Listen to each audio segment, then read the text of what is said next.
Hello everyone, welcome to my channel all about zoology. So आज के इस video में हम देखने वाले हैं डीएनए मिसमैच रिपेयर के बारे में। इसके पहले वीडियो में मैंने डीएनए रिपेयर के बारे में बताया है, तो आप लोग चाहो तो उस वीडियो को देख सकते हो। यहाँ पर जो है डीएनए में मिसमैच किस तरीके से होता है और ये रिपेयर किस तरीके से होता है, ये हम देखने वाले हैं। बेसिकली डीएनए मिसमैच जो है डीएनए रेप्लिकेशन के टाइम में ऑकर होता है। ये क्या होता है, हम जानते हैं डीएनए जो है न्यूक्लियोटाइड से बना हुआ होता है, जैसे कि एडेनिन हो गया, थायमिन हो गया, गुआनिन हो गया, साइटोसिन हो गया। ये क्या है, अपने में बॉन्ड फॉर्म करके रहते हैं, बेस पेयर्स जिसे कहा जाता है।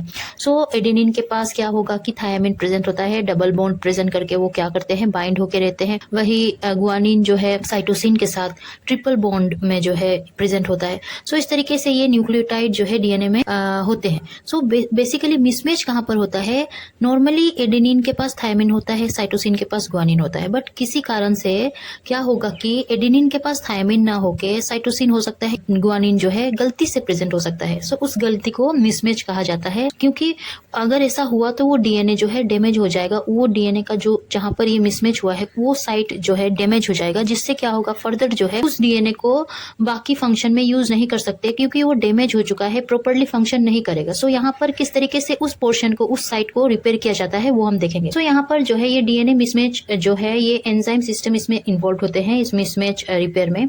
पहले तो उसको रिकॉग्नाइज किया जाता है कि किस तरीके से कौन सा बेस जो है मिसमैच हुआ है, उसके बाद डिटरमाइन किया जाता है, उसके बाद जो है एक्सरसाइज किया जाता है, कट किया जाता है, उसको रिमूव किया जाता है और बाद में उसको रिपेयर किया जाता है। सो इस सभी में जो है एंजाइम प्रेजेंट होते हैं। किस तरीके से क्या होता है वो देखेंगे। सो यहाँ पर जो है कहा गया है, the repair must be made in the daughter polynucleotide because it is the newly synthesised strand that the error has occurred. Parent polynucleotide has the correct sequence. जो पेरेंट न्यूक्लियोटाइड होगा, जो ओरिजिनल स्ट्रैंड होगा, या बोल सकते हो old strand होगा। हम जानते हैं डीएनए स्ट्रैंड से क्या करवाया जाता है, न्यूली डीएनए को फॉर्म करवाया जाता है, जिसको डीएनए रेप्लिकेशन कहा जाता है। सो वो न्यूली सिंथेसाइज जो डीएनए होगा उसमें ये रिपेयर कंप्लीट होता है, उसमें ये रिपेयर करवाया जाता है। ठीक है, जो पेरेंटल पॉलीन्यूक्लियोटाइड है या ओरिजिनल जो डीएनए स्ट्रैंड होगा उसमें कोई भी रिपेयर नहीं किया जाता। ठीक है, क्यों? अब जो ऑर्गेनिज्म में ये मिसमैच रिपेयर होगा, उसको कैसे पता चलेगा कि कौन सा पेरेंटल है और कौन सा न्यूली सिंथेसाइज है। ई कोलाई के केस में जो है, जो प्रोकैरियोट्स होते हैं, उनके केस में ये जो है पॉसिबल होता है कि वो क्या कर पाए, डिस्टिंग्विश कर पाए कि ओरिजिनल स्ट्रैंड कौन सा है या पेरेंटल स्ट्रैंड कौन सा है। किस तरीके से होता है, क्योंकि ओरिजिनल स्ट्रैंड में जो है एक सीक्वेंस पाया जाता है GATC। ठीक है, जी गुआनिन, ए एडेनिन, टी थायमिन और सी जो है साइटोसिन। ये 4 न्यूक्लियोटाइड का जो है एक सीक्वेंस होता है। ठीक है, वो सीक्वेंस पूरे डीएनए में रिपीटेड वे में जो है प्रेजेंट होता है। सो यहाँ पर क्या होता है, उस एडेनिन के साइट में जो GATC का जो एडेनिन साइट है उसमें मिथाइल ग्रुप एडेड रहता है, और वो मिथाइल ग्रुप सिर्फ और सिर्फ आपको कहाँ देखने को मिलेगा, ओरिजिनल पेरेंटल स्ट्रैंड में देखने को मिलेगा। न्यूली सिंथेसाइज्ड डीएनए स्ट्रैंड होता है, उनमें भी वो मिथाइलेशन होता है, बट थोड़ी देर बाद होता है, बट रेप्लिकेशन के तुरंत बाद वो नहीं होता है, उसमें समय लगता है। बट आप देखोगे रेप्लिकेशन के बाद ये ई कोलाई में ये पॉसिबल होता है कि वो जो है पेरेंटल स्ट्रैंड को जो है डिस्टिंग्विश कर सकते हैं इसके हेल्प से, क्योंकि उस ओरिजिनल स्ट्रैंड में जो है ये मिथाइल ग्रुप पहले से प्रेजेंट होता है। जैसे कि मैंने कहा, during the period while the newly synthesised strand awaits The introduction of methyl group, the two strand can be distinguished। वो जो न्यूली सिंथेसाइज स्ट्रैंड है उसमें भी मिथाइलेशन करवाया जाता है, बट उसमें समय लगता है। उसी समय के बीच में ये सारा प्रोसेस कंप्लीट होता है कि कहीं ना कहीं अगर मिसमैच हो जाए तो उस समय के बीच में ही ये रिपेयर कंप्लीट करवा दिया जाता है। सो रिपेयर सिस्टम देखने से पहले थोड़ी बात और जान लेते हैं अबाउट मिथाइलेशन। ये मिथाइलेशन जो मैंने अभी कहा है कि जो पेरेंटल स्ट्रैंड में आपको मिथाइलेशन देखने को मिलता है, ये करवाता कौन है? ये एक एंजाइम होता है, डीएनए एडेनिन मिथाइलेज। ये एंजाइम जो है ये GATC सीक्वेंस में जो है ए जो है एडेनिन जो है उसको 6 मिथाइल एडेनिन में कन्वर्ट करवाता है। ठीक है, और ये कहाँ पर होता है, 5 days to 3 days में जो है होता है। GATC जो रिपीटेड फॉर्म में जो आपको देखने को मिलता है, उसी में ये ए जो है एडेनिन, इसको मिथाइलेट करवाया जाता है इस एंजाइम के हेल्प से। सो यहाँ पर पहले स्टेप देख लेते हैं किस तरीके से मिसमैच का जो है रिपेयर किया जाता है। यहाँ पर प्रोकैरियोट्स में अगर हम देखें, ई कोलाई में 3 रिपेयर सिस्टम प्रेजेंट होते हैं। एक होता है लॉन्ग पेज, दूसरा होता है शॉर्ट पेज और तीसरा होता है वेरी शॉर्ट पेज। बेसिकली ये जो लॉन्ग पेज है इसमें जो है 3 प्रोटीन हेल्प करते हैं। ठीक है, ये 3 प्रोटीन को कौन कोड करता है, म्यूट जीन जीन जो है म्यूट प्रोटीन को बनाता है। ये म्यूट प्रोटीन टाइप के होते हैं, mute H, mute L, mute S, सभी का जो है फंक्शन अलग अलग होता है।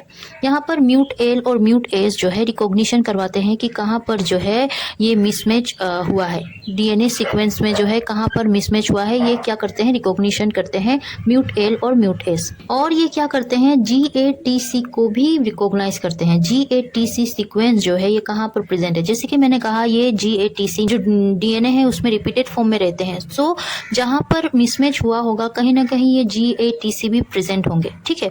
सो ये GATC को भी मतलब रिकॉग्नाइज करते हैं। कोई कोई बुक में देखोगे म्यूट एल का जो फंक्शन है वो क्लियर नहीं है कि बेसिकली वो क्या करता है। सो यहाँ पर ये दोनों बातें सही है कि म्यूट एल और म्यूट एस जो है ये क्या करते हैं, स्कैन करते हैं। यहाँ पर कहा गया है म्यूट एस जो है स्कैन करता है डीएनए का, ये भी सही है। सो स्कैनिंग प्रोसेस में जो है ATP लगता है, एनर्जी लगता है, और जब ये स्कैन कर लेता है तब ये रिक्रूट करता है म्यूट एल को और म्यूट एच को।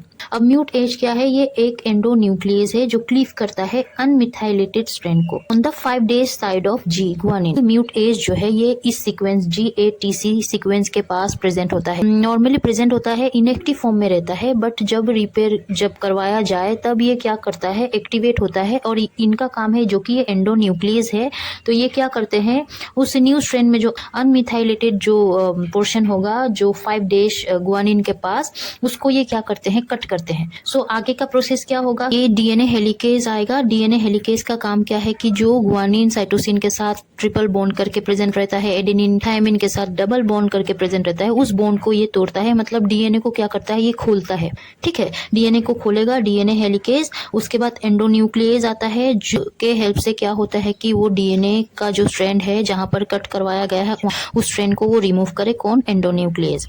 डीएनए पॉलीमरेज आता है, न्यूली सिंथेसाइज डीएनए को बनाता है, और डीएनए लाइगेज जो है, जो न्यूली सिंथेसाइज डीएनए है जो डीएनए पॉलीमरेज ने बनाया है, उसको वो क्या करता है, सील करता है। यहाँ पर आप लोग देख सकते हो, यहाँ पर ये पेरेंटल स्ट्रैंड है, यहाँ पर न्यूली सिंथेसाइज स्ट्रैंड है। यहाँ पर देखिए एडेनिन के पास ये साइटोसिन है, या बोल सकते हो साइटोसिन के पास एडेनिन है, जो कि ऐसा तो होता नहीं, साइटोसिन के पास जो है गुआनिन प्रेजेंट होता है। सो यहाँ पर जो है मिसमैच जो है हो चुका है।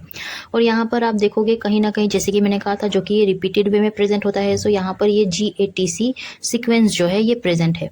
अब ए के पास मिथाइल जो है ग्रुप प्रेजेंट है। ये क्या करवाएगा, जो कि यहाँ पर मिसमैच ऑकर हुआ है, तो म्यूट एल और म्यूट एस आएंगे स्कैन करने के लिए डीएनए में कि कहाँ पर जो है मिसमैच हुआ है।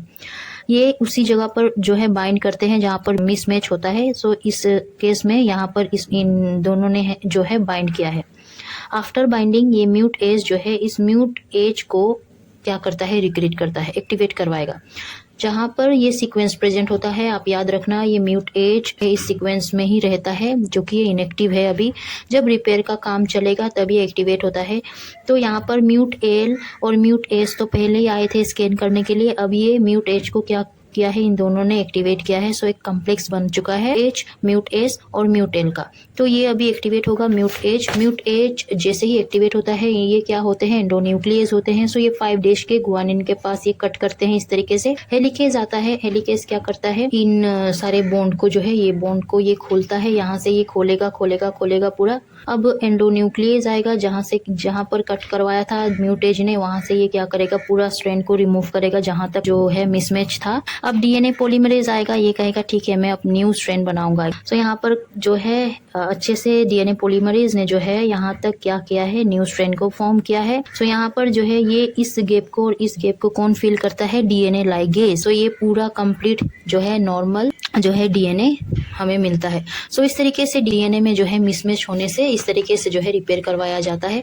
आई होप मिसमैच रिपेयर के बारे में आपको अच्छे से समझ आ चुका होगा। अगर समझ आया हो और अच्छा लगा हो तो इस वीडियो को लाइक कीजिए। टिल देन पढ़ते रहिए। Take care and bye bye.